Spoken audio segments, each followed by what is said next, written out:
What kind of negative impacts can a bad mental state have on an athlete? Quite detrimental impact. So if they're taking a bad attitude towards that, then I think there's that general kind of belief that the attitude that you take to is what you get from it. Yeah. So if you take a very negative attitude towards it, you're just going to be focusing on all the negative things. You're going to be focusing on mistakes. You're going to be focusing on errors. And so what we tend to see is that people just continue to do that. So, and if they just focus on the negative things, then they get caught up in all the stuff they can't actually do anything about. So they get caught up in, this guy's got this and I don't have that, and so what ends up happening is they start focusing on the wrong stuff. And so then once they start focusing on the wrong stuff, then the outcome just tends to go all over the place. Bad performance. Yep. Bad performance, absolutely. Do you believe that mental preparation is as important as physical preparation? Given that I'm the sports psychologist at the Institute of Sport, of course I'm going to say yes. But it is, you only need to look at your own experience come race day. Yeah. Because your physical preparation's already done. How well you race is about how mentally prepared you are and what your mindset is like on race day. So that's an absolute one. What are ideal mental circumstances for an athlete? It's what I call the P3. Yeah. So process orientated. So don't worry about outcome. Just do all the little things. Being positive. So in other words, in everything that you do, be positive. Be deliberate in it. Be optimistic. That kind of thing. So be present. In other words, just deal with what you have to do with right now. Process, positive, and present. Yeah. That's that mindfulness stuff. What effect can rituals have on someone's mental preparation / ability? Now, there's a subtle difference there between pre-competition routines and rituals. So if, for example, you have to have a certain pair of socks, okay, and you have associated that set of socks with success. Now, if mum doesn't wash those socks for you, and you can't wear them, then it has a negative impact on your performance. Because you will think that because I haven't been able to do that, therefore I won't be able to perform.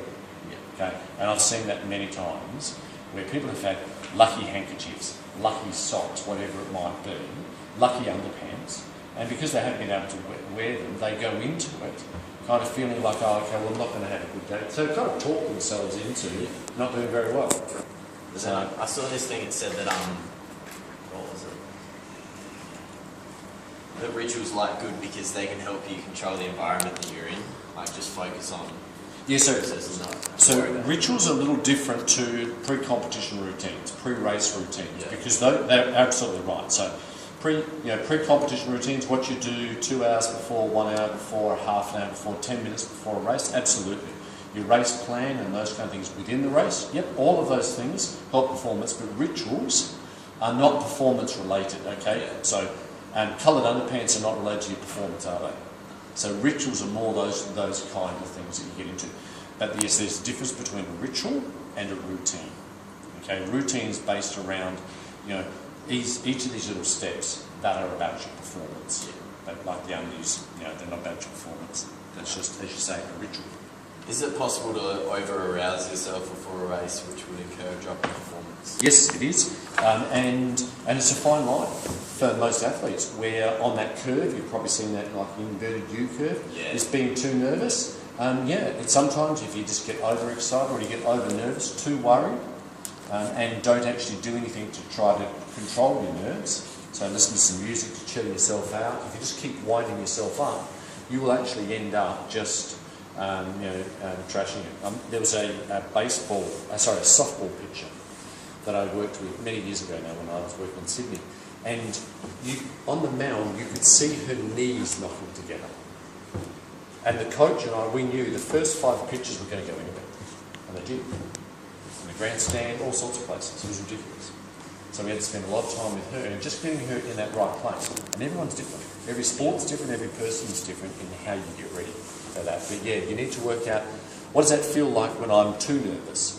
And be able to have things to bring yourself back. Music, talking about everything else except cycling. You know, if you're feeling a bit underdone, a bit tired, you know, it's day 3, day 4 of nationals or Oshis, then how do you bring yourself up? Music and talking with people, mucking around with your mates, that kind of thing, high energy stuff.